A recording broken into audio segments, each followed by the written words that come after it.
Dalam nama Bapa dan Putra dan Roh Kudus. Amin.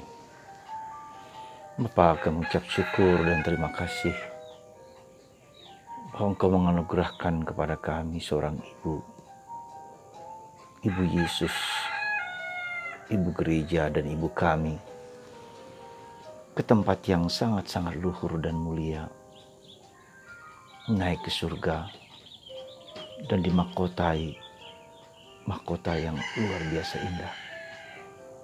Bantu kami ya Bapa untuk meneladan dan meniru Bunda Maria dalam hidup kami, yaitu selalu bersekutu dengan Engkau, dengan Putramu dan Roh Kudus.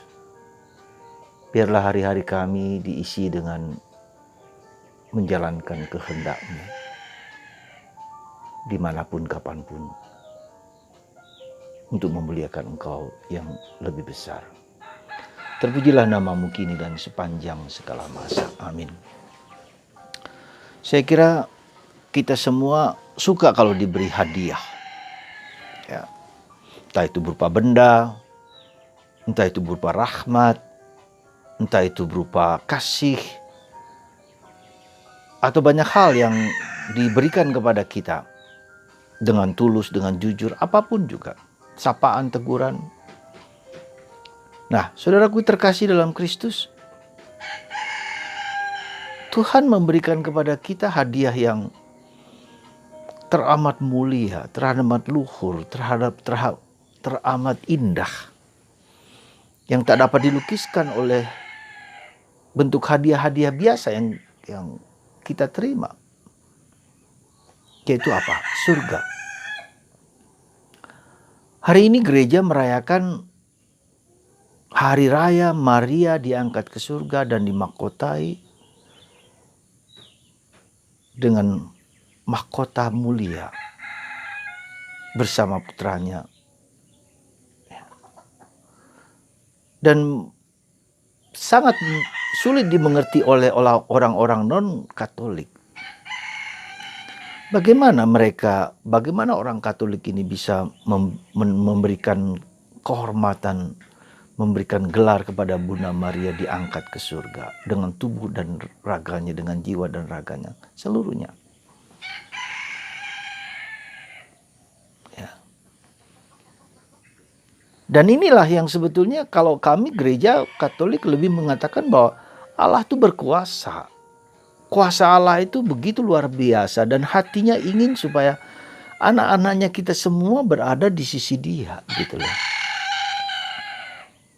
Jadi gelar ini bukan sekedar gelar biasa saja, tapi suatu contoh, suatu teladan, suatu ungkapan bahwa Allah itu sungguh-sungguh berkuasa, ya, menjadikan seorang manusia yang bernama Maria dan juga kita semua yang diciptakan ini untuk mendapat posisi yang mulia di hadapannya.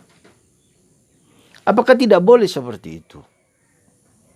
Dan itu menunjukkan ketika kita berada mulia bersama Bapa, bersama Putra dan bersama Roh Kudus, itu kan menunjukkan kita menjadi mengerti, kita semakin mengagungkan Tuhan, gitu loh. Kita semakin memuliakan Tuhan. Kita jangan membatasi diri Tuhan seperti yang kita pikirkan, hanya Yesus saja satu-satunya dan yang lain tidak. Tidak bisa begitu, pemahaman-pemahaman yang menurut saya menyempitkan kuasa Allah, kuasa Yesus, kuasa. Tapi justru ini mau menunjukkan kita itu maha kuasa Allah itu yang begitu luar biasa. Kerahiman Allah begitu luar biasa. Bahwa kita yang lemah, bahwa kita yang rapuh, bahwa kita yang berdosa ini sungguh-sungguh diberi rahmat yang tak terlukiskan, tak terhingga. Yesus, tidak hanya Yesus tapi surga. Bersama Dia, bersama Putra dan Roh Kudus. Kan kita mempunyai contoh yang konkret, yaitu Bunda Maria. Ya. Orang bisa berkata tentu saja karena Bunda Maria dikandung tanpa noda. Ya. Bunda Maria suci sejak awal mula. Ya. Sehingga ia mendapat karunia seperti itu. Dan Bunda Maria ikut serta dalam karya keselamatan Yesus. Orang bisa berpikiran seperti itu, katakanlah. Benar, tidak salah. Tetapi kita ini adalah manusia yang diajak untuk paling tidak menyerupai Bunda Maria. Kalau kita mau menyerupai Yesus menjadi sangat sulit. Mungkin kalau kita bisa bayangkan. Meskipun itu bisa terjadi.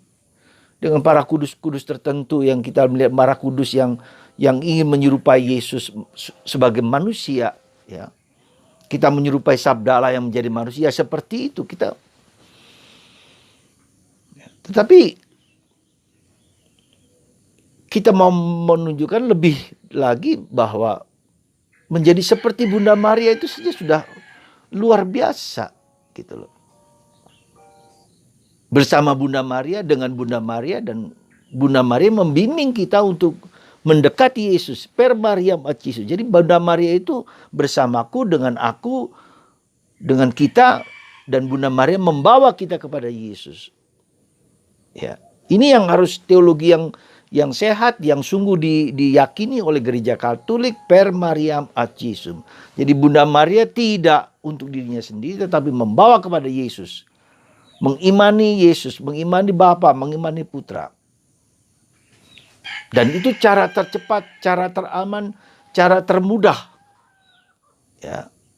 Seorang kudus mengatakan demikian. Bersama Maria, lewat Maria, bahkan untuk Maria, kita memiliki jalan tercepat untuk semakin menyatu dengan Allah Tritunggal Maha Kudus. Jadi saudaraku terkasih dalam Kristus, sungguh suatu hiburan, suatu kekuatan, suatu anugerah yang luar biasa yang Tuhan berikan kepada kita. Coba Anda perhatikan ketika Yesus menampakkan diri kepada ketiga murid di atas gunung. Seperti itu. Gambarannya seperti itu. Apakah tidak mungkin? Mungkin. Dapat. Ya. Dan kita dibantu oleh Bunda Maria. Yang telah sampai ke surga dan masih memperhatikan kita sampai sekarang. Ya, sampai sekarang memperhatikan kita supaya kita semakin mendekat, menyatu dengan putranya Yesus lewat dia, lewat Santo Yosef.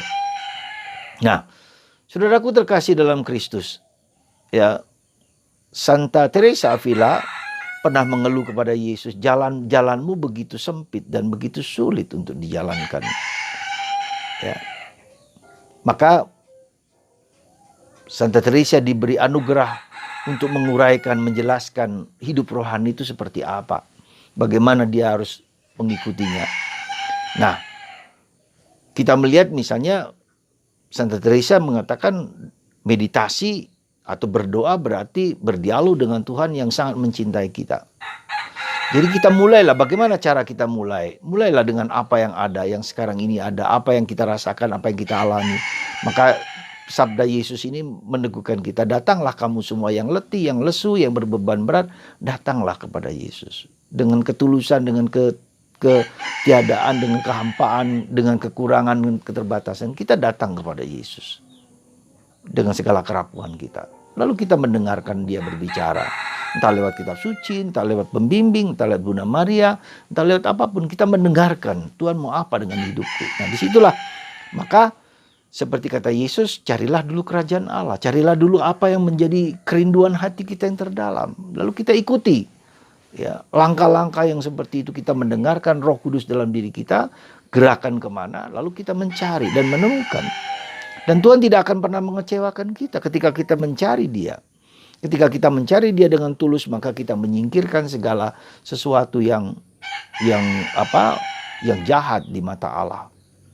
Maka saudaraku terkasih, mari kita punya seorang ibu yang luar biasa. Kita mohon rahmat lewat dia, ya, Bunda Maria, supaya mendampingi, menuntun, menghibur kita. Ya, kepada siapa kita akan mengeluh kecuali kepada ibu.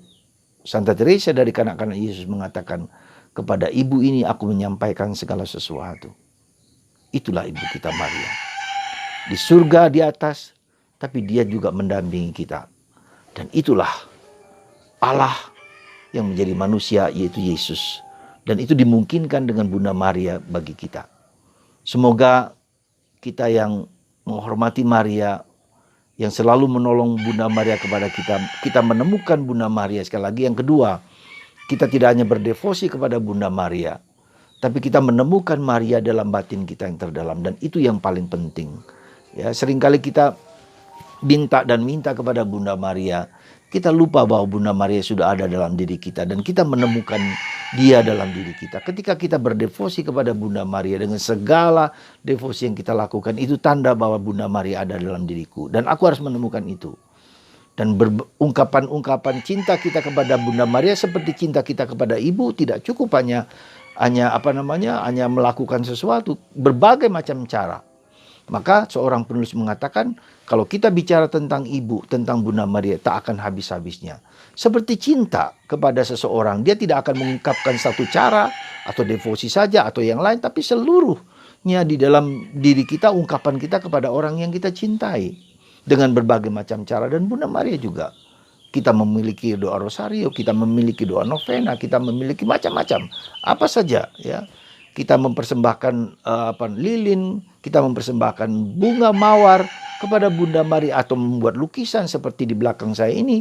Itu adalah ungkapan-ungkapan cinta kita kepada seorang yang kita sayangi dan kita cintai. Seperti anak memberikan itu kepada ibu, karena cinta. Cinta itu tanpa batas, cinta itu tanpa berbagai macam ungkapan yang luar biasa. Sekali lagi, mari saudaraku, kita bergembira, kita bersuka cita. Dan kalau kita sekarang mengalami penderitaan, mengalami kesulitan, mengalami apapun, sekali lagi kita percaya bahwa hidup kita punya arah yang jelas, surga. Maka harus taat, menggunakan waktu, menggunakan kesempatan untuk berdialog dengan Tuhan, untuk bersatu dengan Tuhan. Ya, menyingkirkan segala sesuatu yang bukan Tuhan. Itu saja saudaraku terkasih. Semoga Anda dan kita semua sadar bahwa surga itu bukan hanya nanti, tetapi sekarang. Jadikanlah surga hidupku, di mana aku berada, di mana semua orang bersuka cita bila aku hadir hidup bersama mereka. Tuhan memberkati Anda semua. Semoga surga yang sudah ada dalam hati kita, kita klaim, kita miliki, kita hayati dengan segala sesuatu yang yang bersifat ilahi. Tuhan memberkati Anda semua, tapi juga bersifat manusiawi. Jadi bukan hanya ilahi, tapi juga bersifat manusiawi. Tuhan memberkati Anda dan menyembuhkan Anda bila Anda sakit dengan kuasa yang Tuhan berikan lewat hamba-Nya ini, dalam nama Bapa dan Putra dan Roh Kudus. Amin.